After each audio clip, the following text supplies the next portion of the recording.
నమస్కారం అండి. భగవద్గీతలో నేడు 11వ అధ్యాయము విశ్వరూప సందర్శన యోగమునందు 33వ శ్లోకము తాత్పర్యం వినిపిస్తున్నది మీ విజయభాస్కర్.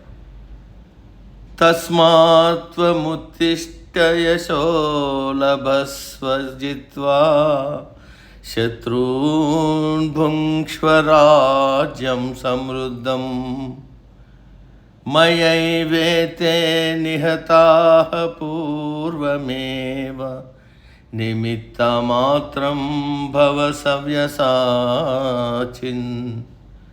తాత్పర్యం: కాబట్టి ఓ అర్జున, లేచి నిలబడు, యుద్ధము చెయ్యి, యుద్ధములో నీ శత్రువులను జయించు, అనంతమైన కీర్తి ప్రతిష్టలు సంపాదించు, ఎదురులేని రాజ్యాధికారాన్ని అనుభవించు. మరలా చెబుతున్నాను, నీ తాతలు, తండ్రులు, అన్నదమ్ములు, బంధువులు, స్నేహితులు అంతా పుట్టగానే వారి మరణం నిశ్చయమైంది.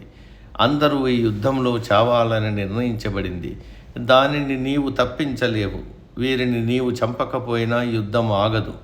ఈ యుద్ధంలో వీరందరూ ఒకరినొకరు చంపుకుంటారు. నీవు వీరినందరినీ చంపడం కేవలం నిమిత్త మాత్రమే. నీవు కేవలం నిమిత్త మాత్రుడవు. కాలమే వీరిని అందరినీ చంపుతుంది. అది కాలధర్మం అని బోధించాడు కృష్ణుడు. యుద్ధం అయిన తర్వాత కృష్ణుడి మాటలు అక్షర సత్యములయ్యాయి. యుద్ధము పూర్తయిన తర్వాత పంచపాండవులు, కృష్ణుడు, సాత్యకి, కృపాచార్యుడు, అశ్వత్థామ, కృతవర్మ, యుయుధానుడు ఇంకా కొంతమంది మాత్రమే మిగిలారు. ఇరు పక్షాలలో ఉన్న 18 అక్షౌహిణీల సైన్యం మరణించారు. ఈ శ్లోకంలో ఒక పదం వాడారు వ్యాసుల వారు, నిమిత్తమాత్రం భవ సవ్యసాచిన్. అంటే ఓ అర్జున, నీవు కేవలం నిమిత్తమాత్రుడవు. ఈ పదానికి విపరీత అర్థాలు తీస్తారు చాలామంది. మనమందరం కేవలం నిమిత్తమాత్రులము. అంతా పరమాత్ముడి చేతిలో ఉంది. శివునాజ్ఞ లేనిది చీమైనా కుట్టదు. నారు పోసినవాడు నీరు పోయకపోతాడా అని శుష్క వేదాంతాలు చెబుతూ సోమర్ల మాదిరి ఏ పని చేయకుండా తిరుగుతూ ఉంటారు. ఏ పని చేయరు. బద్ధకం, సోమరితనం, నిష్క్రియాపరత్వం, అంతా పరమాత్మ చూసుకుంటాళ్లే అన్న అలసత్వం వీరి ముఖ్య గుణాలు.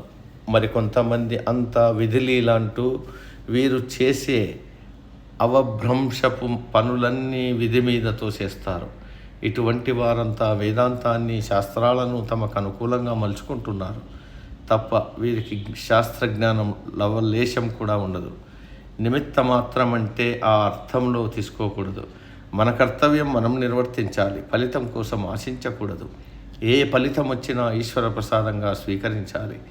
ఒకసారి వైఫల్యమైతే మరలా ప్రయత్నించాలి. కానీ నిరాశ, నిస్పృహలకు లోను కాకూడదు.